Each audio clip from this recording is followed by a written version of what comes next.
तो पिछली वीडियो में हमने वर्टिकल शिफ्ट के बारे में पढ़ा था।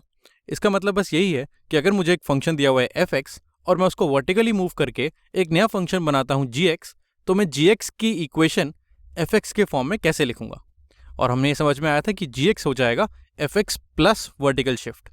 अगर वर्टिकल शिफ्ट पॉजिटिव है यानी कि मैं ऊपर उठा रहा हूँ तो यहाँ पर प्लस करके एक पॉजिटिव वैल्यू आएगी, और अगर वर्टिकल शिफ्ट नेगेटिव है जैसे कि इस केस में देख सकते हैं तो मेरी वर्टिकल शिफ्ट की वैल्यू नेगेटिव आएगी, जैसे यहाँ पर -3 है, और उस तरह से मैं gx को लिख सकता हूँ। अब तुम सोच रहे होगे कि अगर वर्टिकल शिफ्ट होता होगा तो हॉरिजॉन्टल शिफ्ट भी तो हो सकता है। चलो उसे एक एग्जांपल से देखने की कोशिश करते हैं। यहाँ पर मेरे पास दो फंक्शंस हैं, एक है f(x) और एक है gx। और मैं देख सकता हूँ कि अगर मुझे f(x) से gx पहुँचना है तो मुझे f(x) को हॉरिजॉन्टली शिफ्ट करना होगा। मुझे इसके सारे पॉइंट्स को, ये जो 0 है मुझे इसको -5 पे लेके आना पड़ेगा, ये हॉरिजॉन्टल शिफ्ट है। वैसे ही मेरा अगर कोई पॉइंट यहाँ पर है तो मुझे इसको यहाँ लेके आना पड़ेगा। अगर मेरा कोई पॉइंट यहाँ पर है तो मुझे इसको यहाँ लेके आना पड़ेगा। इसका मतलब मुझे पूरा ग्राफ हॉरिजॉन्टली शिफ्ट करना है। मैं बोल सकता हूँ इसमें हॉरिजॉन्टल शिफ्ट हो रही है। अब हॉरिजॉन्टल शिफ्ट में मैं gx को f(x) की फॉर्म में कैसे लिखूंगा, तो चलो उसे देखते हैं। तो चलो इस 0 वाले पॉइंट से शुरू करते हैं। यहाँ पर अगर मैं इनपुट 0 डालता हूँ तो मेरा आउटपुट 0 आता है, यानी कि मैं बोल सकता हूँ कि f(0) मेरा 0 है। और क्योंकि हमने ये पूरा ग्राफ ही शिफ्ट कर दिया है यहाँ पे, तो हम इस आउटपुट की जो बात करें, ये जो मेरा 0 पे मेरा आउटपुट 0 था, इस आउटपुट को सेम रख के हमने इनपुट चेंज कर दिया है।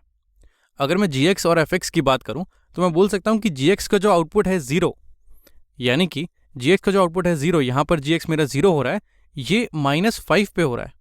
f(x) में मेरा 0 पे हो रहा था, gx में -5 पे हो रहा है।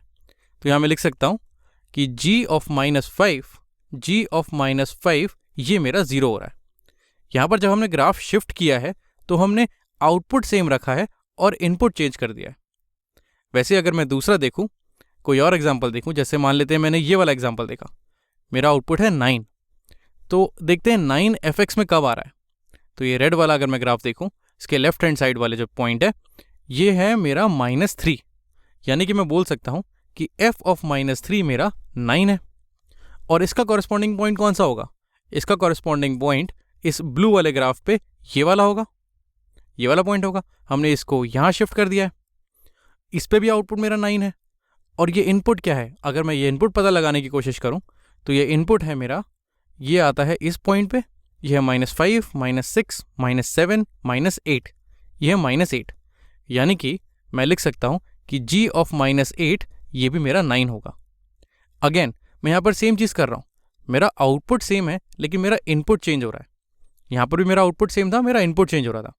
अगर मैं एक और पॉइंट लूँ, जैसे कि ये मेरा 1 पॉइंट है, मेरा आउटपुट 1 जो है, और ये देखते हैं रेड वाले ग्राफ में कहाँ आ रहा है।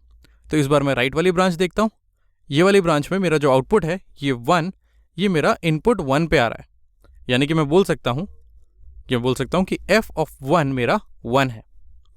अब इसका कॉरेस्पॉन्डिंग पॉइंट कौन सा होगा?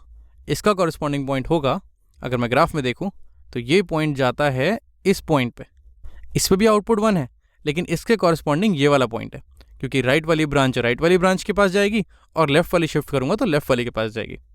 तो देखते हैं ये पॉइंट कौन सा है।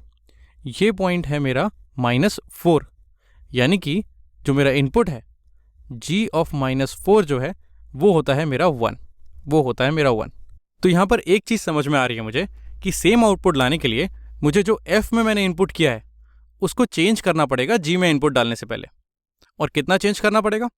यहाँ पर मैं 0 डाल रहा हूँ तो मेरा 0 आ रहा है, यहाँ पर -5 डाल रहा हूँ तो 0 आ रहा है। तो ये मैंने इनपुट जो है ये मैंने 5 कम किया। मैं इसको लिख सकता हूँ, इनपुट जो है मेरा 5 कम हुआ था, तब जाके मेरा आउटपुट सेम हुआ था। अगर मैं यहाँ पर देखूँ तो यहाँ पर इनपुट मेरा -3 था, और सेम आउटपुट लाने के लिए यहाँ पर इनपुट मुझे करना पड़ा -8। अगेन इनपुट जो है उसको मैंने 5 कम किया। फिर यहाँ पर देखता हूँ 1 से मैं -4 पे आ गया, तो इनपुट मैंने यहाँ पर भी 5 कम कर दिया।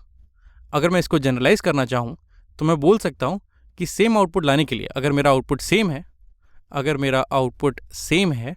तो जो भी मेरा f(x) होगा उसमें इनपुट में मुझे 5 कम करना पड़ेगा, यानी कि ये मेरा जो g है ये हो जाएगा g of x -5।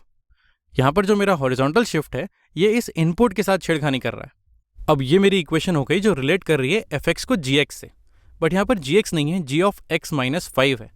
अगर मुझे इसको साफ करके gx लिखना हो तो मैं क्या लिखूँगा, मैं gx की वैल्यू क्या लिखूँगा। एक बार आप वीडियो पॉज करके सोचने की कोशिश करिए कि यहाँ पर gx की जगह क्या होगा। मैं हिंट के लिए यहाँ पर एक f बना देता हूँ और इसके अंदर कुछ हो रहा होगा। अब इस बारे में सोचने की कोशिश कीजिए। तो यहाँ पर आएगा x प्लस 5, और इसको समझने का एक तरीका ये है कि जो मेरा f और g है, इसका अगर मुझे आउटपुट सेम करना है, अगर मुझे सेम आउटपुट की बात करनी है, तो मेरे इनपुट कुछ इस तरह से रिलेटेड होंगे। जो मेरा f का इनपुट होगा वो g के इनपुट से 5 ज़्यादा होगा। अब मैं ये बोल सकता हूँ कि f का इनपुट g से 5 ज़्यादा है, और मैं ये भी बोल सकता हूँ कि मेरा g का इनपुट f के इनपुट से 5 कम है। पहली वाली इक्वेशन ये कह रही थी कि जो मेरा f का इनपुट है उससे मेरा g का इनपुट 5 कम है, इसलिए मैंने -5 लगाया। उसी चीज़ को लिखने का दूसरा तरीका ये है कि जो मेरा g का इनपुट है उससे मेरा f का इनपुट 5 ज़्यादा होगा, इसलिए मैंने प्लस का साइन लगाया। ये दोनों इक्वेशंस बिल्कुल सेम है। इसको समझने का एल्जेब्रिक तरीका ये हो सकता है कि मैंने पहली इक्वेशन उठाई और उसमें x की जगह x प्लस 5 डाल दिया। तो यहाँ पर x की जगह x प्लस 5 हो गया, तो ये हो गया f ऑफ x प्लस 5। यहाँ पर x की जगह x प्लस 5 हो गया, तो ये हो गया x प्लस 5 माइनस 5, और प्लस 5 माइनस 5 कट जाएगा, तो ये बचेगा x।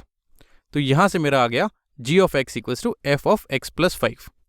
अब इस चीज़ को मुझे अगर शिफ्ट की फॉर्म में लिखना हो तो मैं बोल सकता हूँ ये हो जाएगा मेरा gx is equal to f of x, और शिफ्ट जो है मेरी वो है 5 यूनिट्स लेफ्ट, यानी कि शिफ्ट है मेरी -5, पर यहाँ पर +5 है। तो -5 शिफ्ट को प्लस बनाने के लिए मैं यहाँ एक माइनस साइन जोड़ देता हूँ। मैं लिखता हूँ माइनस, ये हो जाएगा मेरा हॉरिजॉन्टल शिफ्ट, और ये मेरी इक्वेशन बन जाएगी। ये हो गई मेरी हॉरिजॉन्टल शिफ्ट की इक्वेशन। इस एग्जाम्पल में मेरी हॉरिजॉन्टल शिफ्ट थी -5, तो मैं यहाँ पर -5 डालूंगा। ये हो जाएगा मेरा, इसको करके देख लेते हैं, ये हो जाएगा मेरा f ऑफ x माइनस -5, तो माइनस माइनस प्लस हो जाएगा, ये बन जाएगा f ऑफ x प्लस 5 जो मैंने यहाँ ऊपर लिखा हुआ है। तो ये हो गया मेरा हॉरिजॉन्टल शिफ्ट। इसमें अगर मैं लेफ्ट में शिफ्ट कर रहा हूँ तो मेरा शिफ्ट -5 है, अगर मैं राइट में शिफ्ट करता तो मेरा शिफ्ट पॉजिटिव हो जाता। तो चलो उसका भी एक एग्जांपल देख लेते हैं। जैसे ये मेरे पास एक ग्राफ है जिसमें 3 फंक्शंस हैं। इसको मैं मान लेता हूँ ये मेरा रेड वाला है मेरा fx, और ब्लू वाला है मेरा gx। ये जो मेरा नया फंक्शन है इसको मैं बोलता हूँ hx, ये है मेरा hx। तो हमने देखा कि जैसे मुझे fx को gx तक ले जाना है तो मुझे 5 यूनिट लेफ़्ट शिफ्ट करना होगा। तो जो मेरा शिफ्ट है वो हो जाएगा 5 यूनिट्स लेफ़्ट। तो अगर मैं gx को fx की फॉर्म में लिखना चाहूँ, पहले मैं शिफ्ट वाला फॉर्मूला लिख लेता हूँ।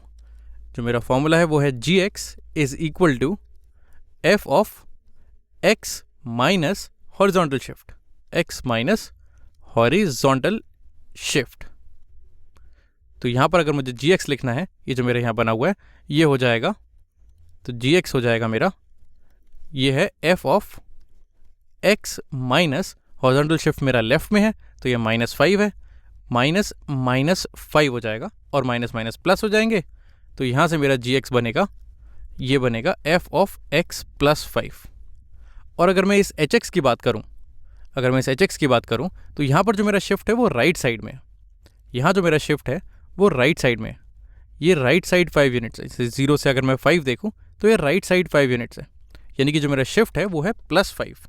तो अगर मुझे hx लिखना हो तो मैं hx लिखूँगा, hx हो जाएगा f ऑफ x माइनस, इस बार जो मेरा शिफ्ट है वो है +5, तो यहाँ पर आएगा 5 +5, और ये हो जाएगा मेरा hx की इक्वेशन।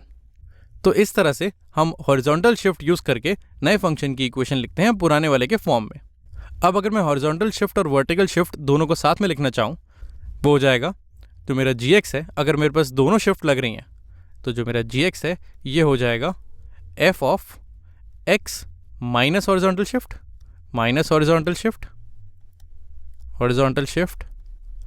और ये हो गया मेरा हॉरिजॉन्टल शिफ्ट वाला काम। अब अगर मुझे इसमें वर्टिकल शिफ्ट भी ऐड करनी है तो वो हो जाएगी प्लस वर्टिकल शिफ्ट, क्योंकि हमने देखा है वर्टिकल शिफ्ट यहाँ पर ऐड हो जाती है और हॉरिजॉन्टल शिफ्ट इस इनपुट में सब्ट्रैक्ट हो जाती है। अब ये थोड़ा सा काउंटर इंट्यूटिव है कि यहाँ पर माइनस साइन क्यों आ रहा है हॉरिजॉन्टल शिफ्ट में। बट हमने जैसे इस एग्जाम्पल में देखा वैसे हम आने वाले कई एग्जाम्पल्स में देखेंगे और ये चीज़ थोड़ी सी और क्लियर होगी। और हम जितने ज़्यादा प्रॉब्लम सॉल्व करेंगे उतनी ही ये चीज़ क्लियर होती चली जाएगी।